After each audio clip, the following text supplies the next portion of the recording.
Hey bros, patch notes are out, so I'm making a video on it. Let me say right off the bat, Lawbringer, Shugoki, and Raider did not receive any changes to their kit, only feats related. So, if you don't want to see anything else, because I'm pretty sure most people just want to know about Shugoki rework, there's nothing yet. So let me start now with the actual video. So until this point, nothing really interesting to point out. It's all the things that the devs already did on the streams. So the first thing that is amazing is team shuffling is being introduced. So as you can see right here, team shuffling has been added in between matches. The system will identify the more balanced alternative team distribution based on skill rating and shuffle the teams accordingly. Note that no groups will ever be broken up. So basically, we'll actually have decent matchmaking now, somewhat. So even when you rematch, the teams will always be the same. Doesn't matter how unbalanced it is. So now we will actually have team shuffling in between matches, which is amazing. That for me is the #1 most amazing aspect. Also, team swapping on breach mode. If you decide to rematch, your team will switch sides, as you can see right here. So if you're an attacker and you want to rematch against someone, you go on defender, which is great. It makes sense. So this is a big change. Roles now have a 300 millisecond vulnerability to guard breaks at the start of their animations. I hate this change because of ganks. It's gonna make ganking even more easy. I really hate this change. It's honestly terrible. Yes, it improves in 1v1 situations, but ganking is gonna be so much more painful. If you can counter guard break, I'd love that, but it seems like you're not going to be able to counter guard break. So I think that this change is absolutely terrible. But the roles now all have a 200 millisecond at the end of their animations where the player can be guard broken, but be able to counter it. So this pretty much proves that these 300 millisecond vulnerability frames won't be able to be counterable to guard break. But at least the 200 milliseconds at the end will be counter guard broken. This I actually like. This is an actual somewhat fair change. It doesn't ruin ganking in any way, and it somewhat makes punish for people that just keep rolling. But this one, I hate this change. It's gonna make ganking so much more bullshit. They also nerfed the full dodge unlock roll animation. I mean, there's just too many nerfs. Like, this change alone is already enough. You don't need this one. If there's this change already, there's no point for this one. So honestly, this is a terrible change. I don't know what that's gonna do on Highlanders 50-50, because it seems like because the 300 milliseconds longer, that is pretty much always guaranteed. If you try to dodge the kick and then roll from the grab, you will not be able to because of this delay. And also it means that Warden's 50-50 somewhat is also buffed. So honestly, these changes are awful. Like this one I kinda like, but you have this one and this one adding up together. Those are terrible changes. I really hate these. Okay, on to actual hero changes. Now we have Aramusha. So his side heavy damage has been increased by 10, so now it does 40, and it no longer guarantees the top light because the top light is now 500 milliseconds, and also the side openers now cause medium hit reaction. So basically, if you do hit your side heavy, you will no longer get the top light, and to balance this, you'll actually deal 4D damage. The top light is now 16 damage because, well, it's 500 milliseconds now. The deadly feint attacks are normalized to 400 milliseconds. So basically, when you do two heavies, if you do two heavies from the top, then you can soft feint into the sides, and they were 500 milliseconds, but now they'll be 400.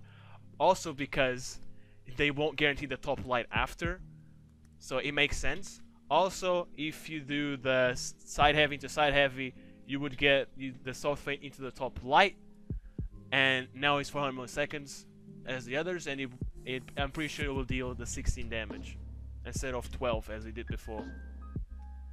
So the infinite top light, you saw it on the stream. If you watched Roman playing, you could see that his top light was very slow. It's like, why is Roman having such slow lights? That's because it was nerfed, as I said before.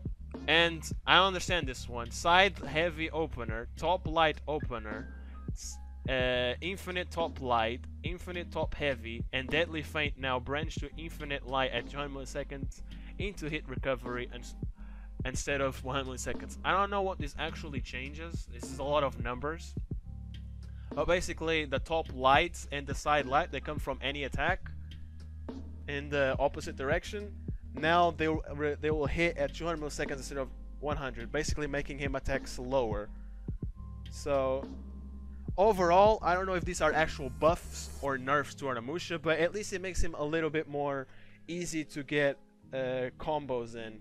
Like the actual soft feints are now easier instead of always having to go for the top light because it's 400 milliseconds instead of the side lights that are 500. Now they're actually all 400 on the soft feint, and he gets some small damage buffs and whatnot. So I don't really know how to feel about this. Now feats, finally, the thing that I most hate on the game is feats. It's not even revenge builds, it's feats. I hate feats. They are absolutely horrible for the experience. I hate feats, so I'm really glad they're nerfing them. The first big change is traps have been changed in an effort to remove infinite trap placement. So now you can only have one effective trap at any point. You cannot have two traps at the same time, which is great. That makes it a little bit more fair to capturing points. To counter this, all the trap feats got somewhat buffed. So the cooldown on the stun trap has been decreased by 30 seconds, which is a lot. But the actual placement has been nerfed to 1000 milliseconds, aka 1 second. So it kind of makes it a little bit easier to spot someone putting stun traps, and they cannot have more than one putting at the same time. So the bear trap, if you didn't know, it had weird placement for some reason. The Raider had 1300 millisecond deploy time, and everyone else had 800. I don't know why that was, but now it's 900 milliseconds for everyone. And the same thing, you cannot have more than one. I still think that the cooldown should be decreased because the bear trap cooldown is insanely long. It could be decreased now that you can only have one at the time, but because the cooldown was so long before, it kind of doesn't really change much. But they could decrease the cooldown, I think it'd be fine. So the nail bomb also had the same thing for some reason. The shaman had 700 millisecond deploy time, while both Shinobi and Orochi had 400 milliseconds. Now they all have 500 millisecond deploy time. Fire trap has this weird bug fix.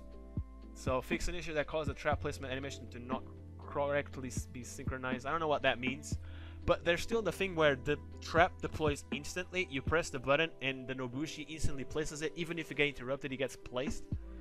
So I'm pretty sure that's not what they're talking about here. Now, what everybody wanted. Igneous Ember and Kiai are getting nerfed. So Igneous Ember is the 4 bomb feat that was for the Lawbringer. It used to deal 80 damage, which was insane. Now it does 65, and the radius is 4 meters. And it actually takes longer for you to use them. So you can actually avoid it more easily on team fights because the radius is smaller and it actually takes longer to deploy it. And the damage is much lower.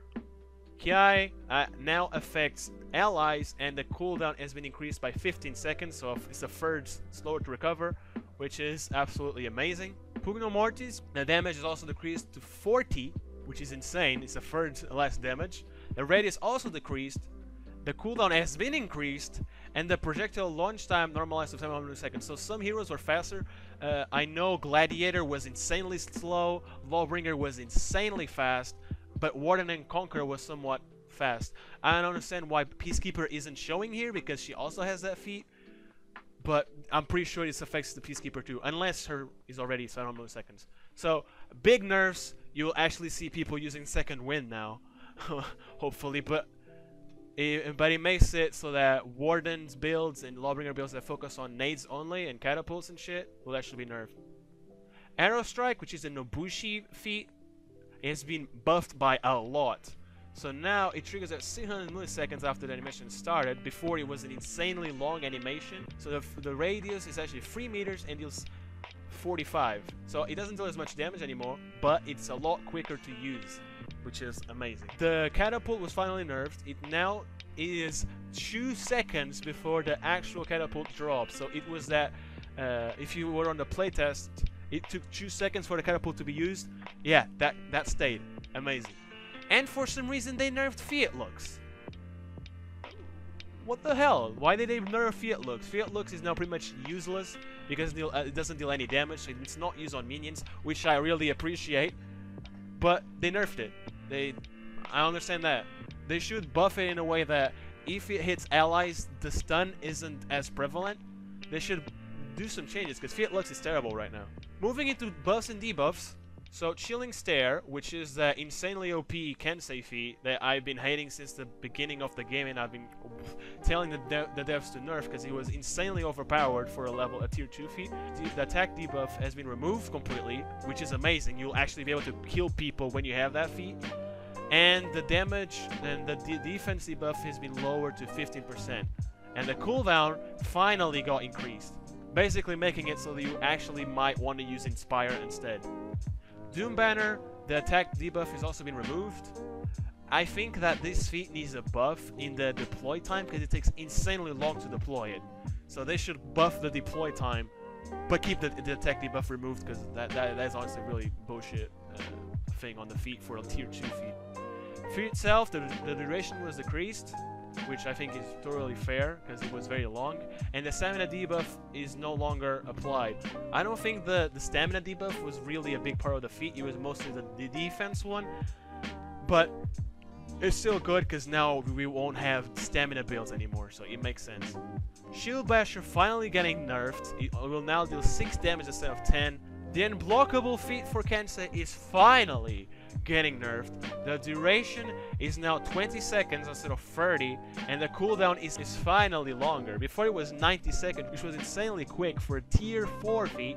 Now it will be 2 minutes and a half, which is pretty fair.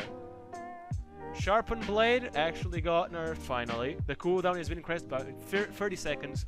The duration has also been increased to 20 seconds as all the other feats. And the bleed now is 5 damage instead of 10. So finally there's some changes to crafting. There's a lot of numbers, so I'll just tell you what it actually means. So basically, I'm pretty sure the epic, rare, common, all this isn't important. So as you can see right here, let me grab my calculator to see how much better it is. So before it would cost you 2,730 steel to get a level 25 legendary piece to be level 30, which was insanely expensive. Now it will be 1,345, which is a big change. It makes it so it's half the price almost. Now there'll actually be Refine 4. So there's a Refine 2, which is you refine one perk and you can refine the other perk. And there's actually a Refine 4. So you refine one perk twice and the other perk twice. So that's what this is about, the Refine 4. And all of them require 400 instead of 700 and 800. So steel wasn't a big change. As you can see right here, their numbers aren't that different. They didn't change much. On the salvage, they decreased it by half. Now I'm going to show you on the steel. So before, it would cost you 1,525 steel to power up an item that was legendary from level 25 to level 30. Now it will be 1,300. So it's a difference of 225 steel, which isn't very big, but it's a good change nonetheless. The changed look has been normalized, so the price is always the same, which makes it so that the level, if the level is lower, it will cost you more, but at least it means that if you have a maxed out item, which is what you probably will have, it will be cheaper. It's a legendary, instead of costing 500, it will cost you 400. So it's not a big change, it's only 100 steel, but it's a good change nonetheless. It's a fifth cheaper, so not a big change. It's only 20% cheaper, but at least it's 20% cheaper. You will also get less salvage once you dismantle gear. This has to do with how much salvage you actually need to power to upgrade your gear. As you saw, it was 49.27% cheaper on the salvage, so now you actually get a little bit less salvage once you dismantle gear. So there's a big change, actually 2 big changes. So players who re-enter matchmaking within 5 minutes after finding a match will no longer matchmake with the same players. This is applied to 1v1, 2v2, and 4v4, so all modes.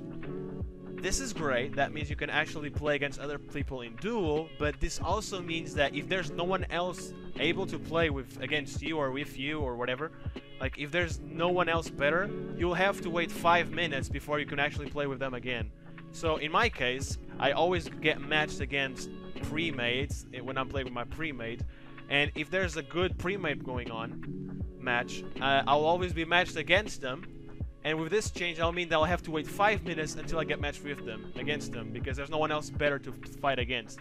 So it's a good change, but it kind of makes matchmaking a little bit slower in very specific situations. And also a big note, that when you cancel the matchmaking request, it will reset that list. So basically, this 5 minutes will be removed if you cancel it. But if the other people don't cancel it, if they don't cancel matchmaking and go again, they'll still have the 5 minutes thing cooldown thingy. So it kind of doesn't really play out. Like, this note is kind of weird, but it's also good to point out. Voice chat, at least from what it seems, is now making a turn back. So right now you can only use voice chat with your group, but it now says voice chat is now activated by default to open, which is team only. So it probably means you can actually use voice chat again with your team, which is amazing. And a good change, it's not amazing, but it's a good change, you can actually see the health and stamina bar of your allies within range. You can only see one allied bar at a time. This was also just suggested a couple of times to the devs, us being able to see the health of our teammates. I really like this change. Like, this is something that I really enjoy, because it gives you even more information on the fight. If I see a teammate that is full health and is fighting an enemy, and I see a teammate that is almost dead, but he's not critical yet, I don't know whether or not he's almost dead or he's full health. So now I can actually notice. But it says within range. So I don't know if you can actually use this from far away, because this would be a great change if you could do this from like your spawn to know whether or not you go to a certain teammate or the other.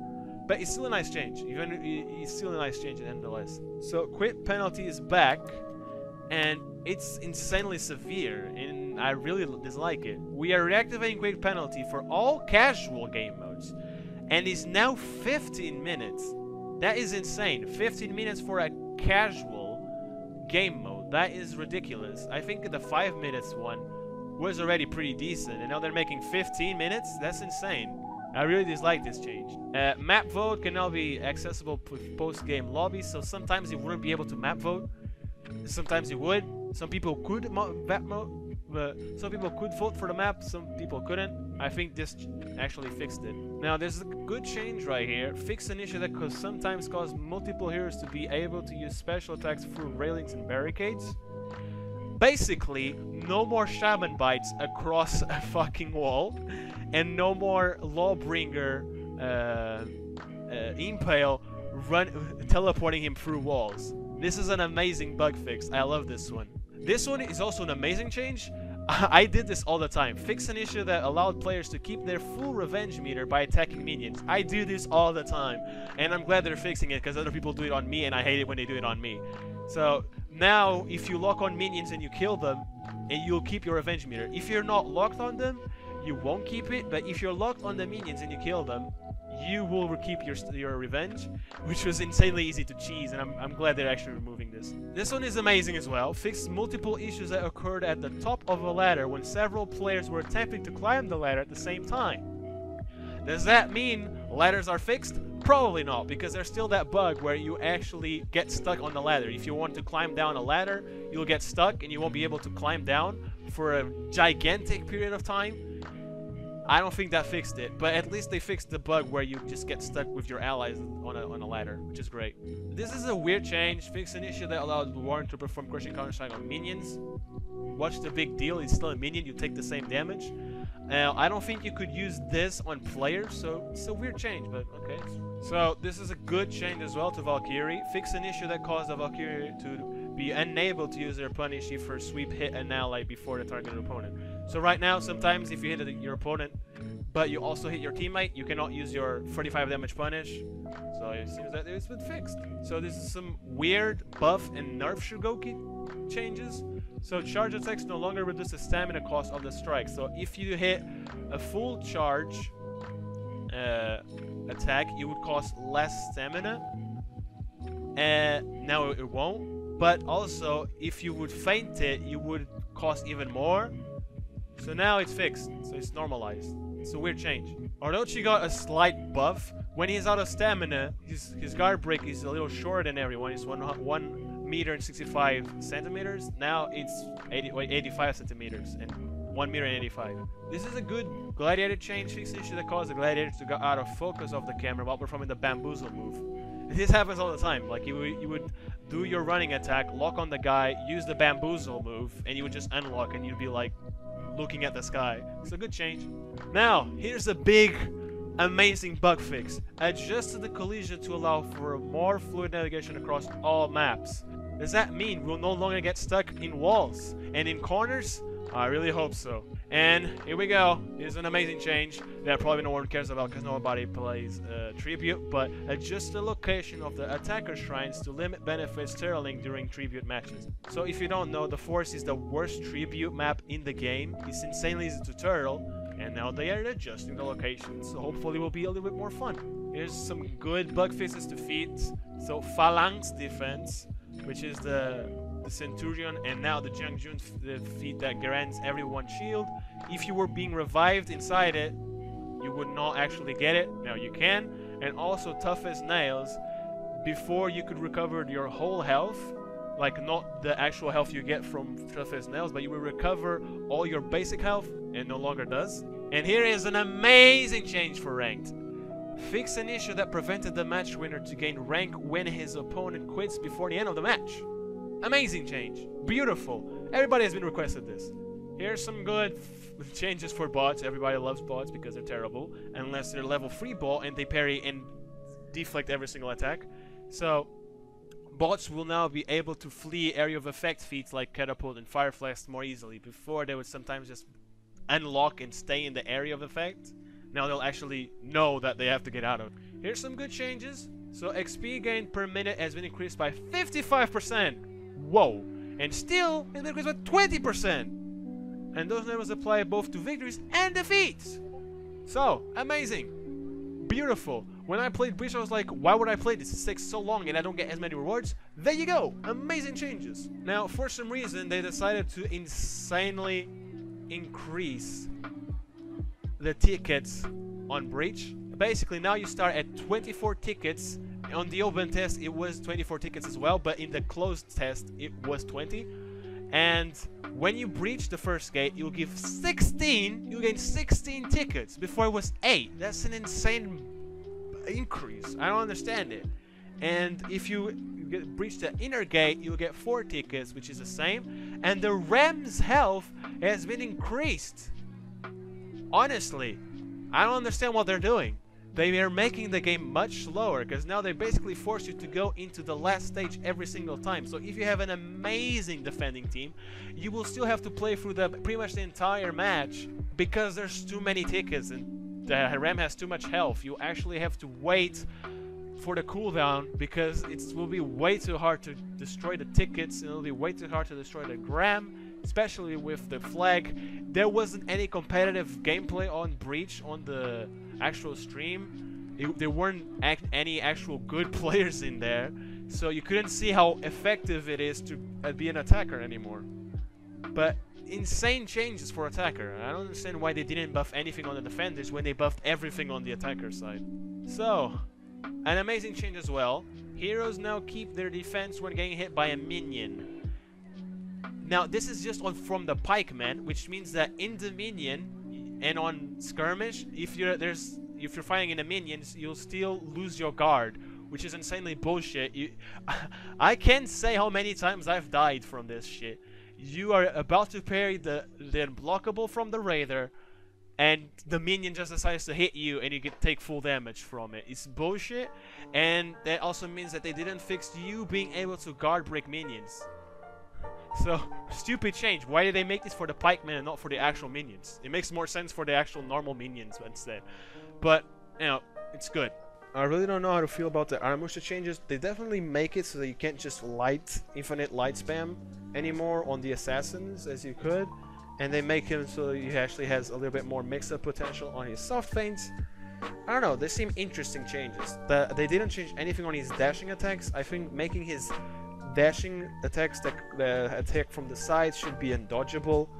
but they didn't change anything on there, so it's an interesting new Aramusha. And also, these roll changes, I hate them, I really despise them. I know it fixes the dodge roll meta that everybody uses since the launch, where you can pretty much avoid any type of mix-up, but it also makes ganking insanely easier. I really hate these changes. Do you guys remember on Season 2 getting guard broken by dodging and rolling with Shinobi and Centurion? You just get destroyed by gankers. I hate these changes. Let's see what they actually bring up to the table.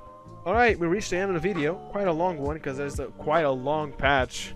If you have any questions, tell me in the comments. I'll link the patch notes in the description, obviously, so don't worry about that. If I made any mistakes, be sure to point them out. And don't insult me for making any mistakes, okay? I'm a person. Chill out. Alright. Hope you enjoyed the video. See you on the next one. Bye, guys.